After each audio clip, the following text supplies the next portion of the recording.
नमस्कार। प्रादेशिक समाचार के साथ मैं ज्ञानेश्वर प्रसाद श्रीवास्तव। पहले मुख्य समाचार। प्रधानमंत्री नरेंद्र मोदी ने वीडियो कॉन्फ्रेंस के माध्यम से कल वर्चुअली पश्चिम बंगाल की 4 रेल परियोजनाओं को राष्ट्र को किया समर्पित।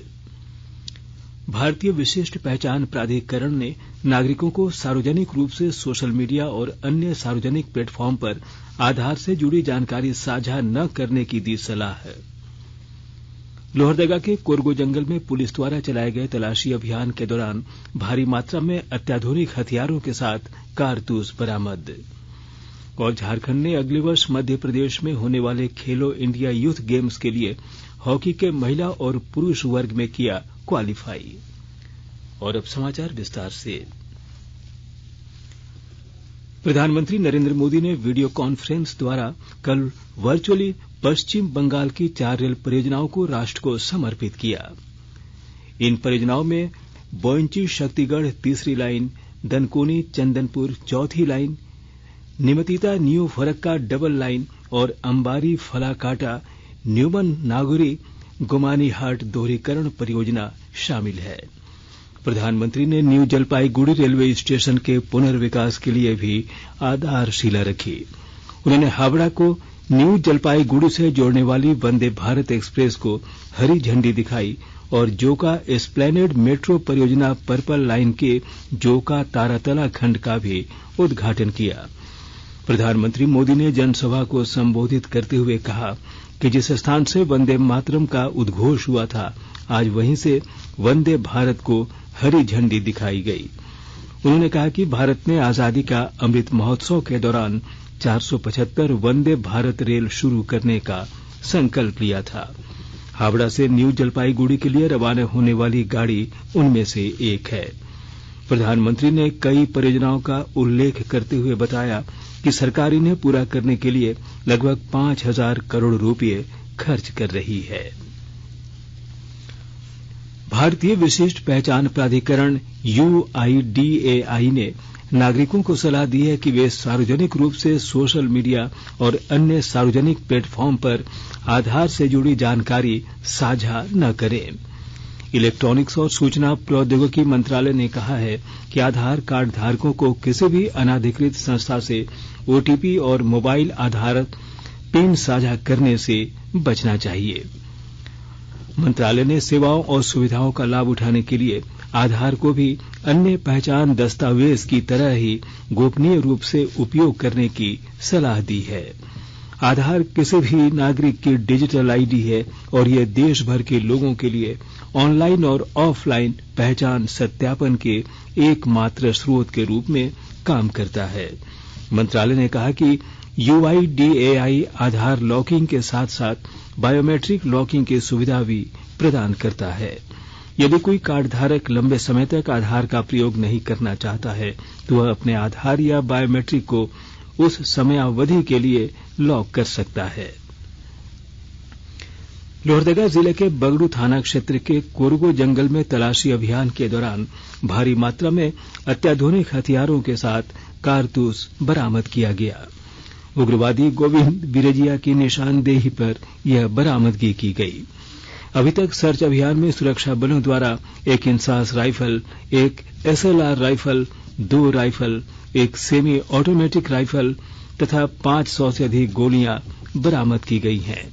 सुरक्षा बलों द्वारा गुरुवार को सर्च अभियान में भारी मात्रा में IED, कोडेक्स वायर, हथियार, कारतूस, नक्सली कागजात, एक अन्य सामान के साथ दैनिक उपयोग की सामग्री बरामद की गई थी। सुरक्षा बलों के द्वारा पूरे क्षेत्र की घेराबंदी कर सघन सर्च अभियान चलाया जा रहा है। गढ़वा जिले में कल उपायुक्त रमेश घोलप ने स्थानीय परिसदन भवन में प्रेस कॉन्फ्रेंस कर इस वर्ष प्राप्त की गई उपलब्धियों से अवगत कराया। उपायुक्त ने अति नक्सल प्रभावित क्षेत्र बूढ़ा पहाड़ में किए गए कार्यों से अवगत कराया। उन्होंने कहा कि बूढ़ा पहाड़ स्थित सभी गांवों का डोर टू डोर सर्वे कराकर वहां के लोगों को विभिन्न सरकारी योजनाओं का लाभ दिलाया जा रहा है। वहां सर्वजन पेंशन योजना, सावित्रीबाई फूले किशोरी समृद्धि योजना, मनरेगा, राशन कार्ड, मुख्यमंत्री स्वास्थ्य सहायता योजना, मुख्यमंत्री पशुधन विकास योजना, प्रधानमंत्री आवास योजना एवं बाबा साहब भीमराव अंबेडकर आवास योजना, बिरसा आवास योजना आदि के माध्यम से लोगों को सहायता दिलाई जा रही है। विद्यार्थियों को छात्रवृत्ति का लाभ भी दिया जा रहा है। आकाशवाणी के ताजा तरीन समाचारों के लिए आप हमारी वेबसाइट newsonair.com पर लॉग इन कर सकते हैं। ताजा समाचार Twitter handle @AIR News Alerts और Facebook page all India radio news पर भी उपलब्ध है। आप प्रादेशिक समाचार एकांश के ट्विटर हैंडल @AIR News _ और फेसबुक, इंस्टाग्राम पेज तथा YouTube channel AIR news Ranchi पर भी हमारे बुलेटिन सुन सकते हैं। प्रादेशिक समाचार आप आकाशवाणी रांची से सुन रहे हैं। मुख्यमंत्री सारथी योजना के प्रचार प्रसार के तहत श्रम नियोजन प्रशिक्षण एवं कौशल विकास विभाग गुमला द्वारा कल 2 जागरूकता रथ रवाना किए गए। इस मौके पर उपायुक्त ने कहा कि मुख्यमंत्री सारथी योजना के तहत नागरिकों को स्वावलंबी बनाने का प्रयास किया जा रहा है। इस योजना के तहत सभी क्षेत्र में युवाओं को निःशुल्क प्रशिक्षण दिया जाएगा। वहीं प्रशिक्षण प्राप्त करने के बाद यदि 3 महीने के अंदर सफल प्रशिक्षणार्थी का कहीं नियोजन नहीं होता है तो ऐसी स्थिति में युवकों को प्रति माह 1000 रुपये तथा युवतियों और दिव्यांगजनों को प्रति माह 1500 1 वर्ष तक के लिए डीबीटी के माध्यम से दिया जाएगा। सरायकेला खरसावां जिले के आदित्यपुर औद्योगिक क्षेत्र स्थित आरएसबी ट्रांसमिशन कंपनी प्लांट में कंपनी के 3 कर्मचारियों ने 4 सप्लायर के साथ मिलकर 98 लाख रुपए की हेराफेरी की है। कर्मचारियों और सप्लायरों के मिलीभगत से किए गए इस फर्जीवाड़े के विरुद्ध कंपनी के vice president finance Guru Prasad Banerjee ने सभी 7 आरोपियों के विरुद्ध गबन धोखाधड़ी का मामला दर्ज कराया है। प्रधानमंत्री नरेंद्र मोदी ने जाने माने क्रिकेटर ऋषभ पंत के सड़क दुर्घटना में घायल होने पर चिंता व्यक्त की है। एक ट्वीट में श्री मोदी ने कहा कि वे इस दुर्घटना से व्यथित हैं। उन्होंने ऋषभ पंत के शीघ्र स्वास्थ्य लाभ की कामना की। श्री मोदी ने ऋषभ की मां से भी बात करके उनके स्वास्थ्य के बारे में जाना। झारखंड ने अगले वर्ष मध्य प्रदेश में होने वाले खेलो इंडिया यूथ गेम्स के लिए क्वालिफाई कर लिया है।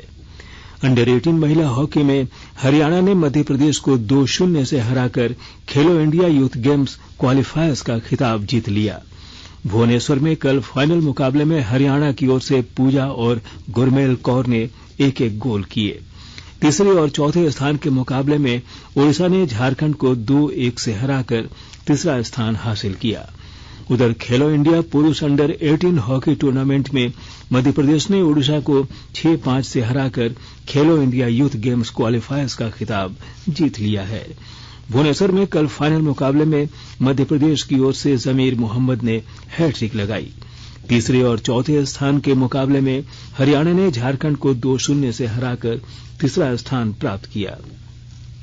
इसके साथ ही मध्य प्रदेश, ओडिशा, हरियाणा और झारखंड ने अगले वर्ष मध्य प्रदेश में होने वाले खेलो इंडिया यूथ गेम्स के लिए क्वालिफाई कर लिया है। और अखबारों की सुर्खियां। राजधानी रांची से प्रकाशित होने वाले अखबारों ने पीएम मोदी के अपने मां का अंतिम संस्कार पूरे विधि विधान से करने की खबर को प्राथमिकता से प्रकाशित किया है। इसके अलावा हिन्दुस्तान ने क्रिकेटर ऋषभ पंत के दुर्घटना में घायल होने की खबर को सचित्र प्रकाशित किया है। प्रभात खबर ने खेल से संबंधित खबर को बॉटम खबर बनाया है। शीर्षक है, गुमला की 16 वर्षीय आशा को मिली ओलंपिक की राह। दैनिक भास्कर ने बोकारो के लुगु पहाड़ पर बनने वाले राज्य के पहले पंप स्टोरेज पावर प्लांट की खबर को प्रमुखता के साथ प्रकाशित किया है। साथ ही प्रधानमंत्री की माता के अंतिम संस्कार से संबंधित खबर का शीर्षक दिया है, मां के अंतिम संस्कार के 2 घंटे बाद काम पर लौटे मोदी, कहा हमें रुकना नहीं है। दैनिक जागरण ने आज से सुधा दूध के 2 रुपये प्रति लीटर महंगा होने की खबर को पहले पन्ने पर जगह दी है। वहीं अंग्रेजी अखबार हिंदुस्तान टाइम्स और द टाइम्स ऑफ इंडिया ने प्रधानमंत्री की माता हीराबेन के अंतिम संस्कार की खबर को प्रमुखता से प्रकाशित किया है। और अब अंत में मुख्य समाचार एक बार फिर। प्रधानमंत्री नरेंद्र मोदी ने वीडियो कॉन्फ्रेंस के माध्यम से कल वर्चुअली पश्चिम बंगाल की 4 रेल परियोजनाओं को राष्ट्र को किया समर्पित। भारतीय विशिष्ट पहचान प्राधिकरण ने नागरिकों को सार्वजनिक रूप से सोशल मीडिया और अन्य सार्वजनिक प्लेटफॉर्म पर आधार से जुड़ी जानकारी साझा न करने की दी सलाह। लोहरदगा के कोरगो जंगल में पुलिस द्वारा चलाए गए तलाशी अभियान के दौरान भारी मात्रा में अत्याधुनिक हथियारों के साथ कारतूस बरामद। और झारखंड ने अगले वर्ष मध्य प्रदेश में होने वाले खेलो इंडिया यूथ गेम्स के लिए हॉकी के महिला और पुरुष वर्ग में किया क्वालीफाई। इसके साथ ही आकाशवाणी रांची से प्रादेशिक समाचार का ये बुलेटिन समाप्त हुआ। नमस्कार।